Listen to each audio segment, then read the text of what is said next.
there is one hadith that is very fascinating, and it is an authentic hadith. Our Prophet ﷺ said, Al-jinnu thalatha. Jinns are of three types. One type, lahum ajniha, yatiruna fil hawa. One type, they have wings and they fly and they roam around in the air. They are flying around in the skies. They're living their lives and they're going by. The other type, they are hayat. There's a category of jinn that typically appears in the form of animals. And two animals in particular the jinns love to appear in. But sometimes there are other animals. And the two main animals that the jinns love to appear in are snakes and dogs. But this does not mean that they never appear in another form. They could have other forms as well. The third type of jinn is they come and they go. This is the one that seems to want to irritate us, want to frighten us, want to come into our lives. This third category. Again, there is a lot of discussion about this hadith. And there are some things that we can say very definitively. First of all, the question comes, are these three types the only three types of jinn? Some of the scholars say that the Quran and the Sunnah mention more than these. So these are an example of three types of jinn. But what I want you to take from this hadith, notice how there are three different types that the Prophet ﷺ talks about.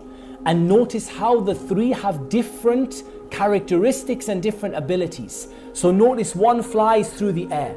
The implication is that one flies through the air and the other one doesn't fly through the air. Some of them are good and some of them are bad. The good jinns are called jinns and the bad jinns are called shayateen. The jinn are all different. They have different abilities, different characteristics, they do different things, they like different things, they dislike different things. And there are different categories of shayateen. There's a shaitan, al-marid, and there's the afrit. As there's criminals, let us say, some of them are oppressors, some of them are transgressors, some of them are disbelievers. Also the shayateen, there are ranks, depending on their disbelief, depending on their power. And every type of them have different ability and different strength. Just like you, my dear brothers and sisters. Some of you can lift 20 kilos and some of you can lift 200 kilos. Some of you are intelligent and some of you are not as intelligent. So the jinns are like this. And Abu Dawood narrated from Jabir ibn Abdullah that the Prophet ﷺ said, if you hear the barking of a dog or the braying of a donkey, then seek refuge with Allah, for they see that which you do not see. So the Prophet ﷺ indicated that both donkeys and dogs are able to see the jinn in certain circumstances. Allah knows best. There are certain jinns that are there just for evil. Their nature is evil. So one of the ones that Rasulullah ﷺ has told us to be aware of are the ones that like to stay with impurity. They are known as the khubuth wal khaba'ith. Now they love toilets because they just got this impure nature. Their name is khubuth wal khaba'ith. You know, they're a particular impure part of the jinn sort of colony. And Rasulullah ﷺ has told us that when you go to the toilet, you just have to seek protection before you go in the toilet. So those jinns, if they're there, they won't have any effect.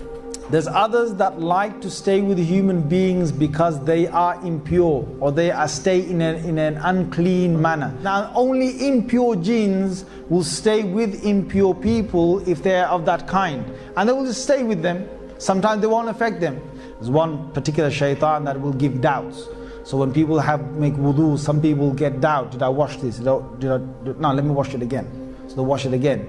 And then after that, did I wash that little part of my elbow? No, let me wash it again. So they wash it again. This is doubt. This is doubt. And if you see any person who's in that, the best way is to get somebody who looks over them and tells them, just listen to me. Yes, you washed it. Now you just carry on. Allah subhanahu wa ta'ala tells us that the jinns say, وَمِنَّا الصَّالِحُونَ وَمِنَّا دُونَ ذَلِكَ. Some of us are righteous and some of us are not. وَكُنَّا طَرَائِقَ قِدَدًا. And many of us have different ways and different ideologies and different thinking.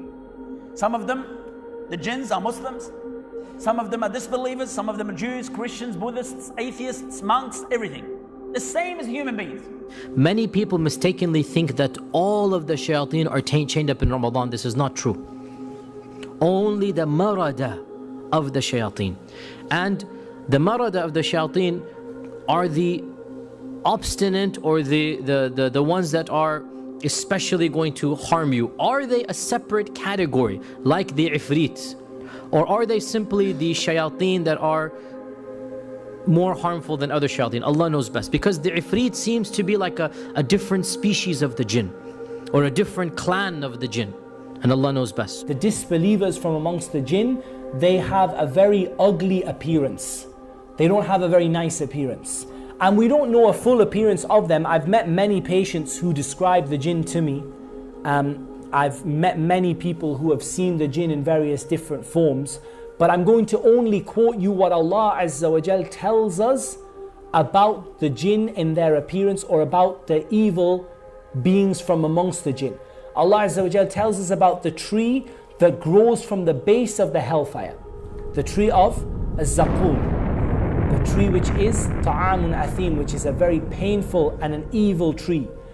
And Allah describes the fruit of the tree of the hellfire and says it looks like the heads of devils. So if you imagine this horrible tree, this horrible poisonous evil tree, and you imagine that it looks like the heads of the shaitan, you can imagine that these shayateen are not particularly nice in appearance.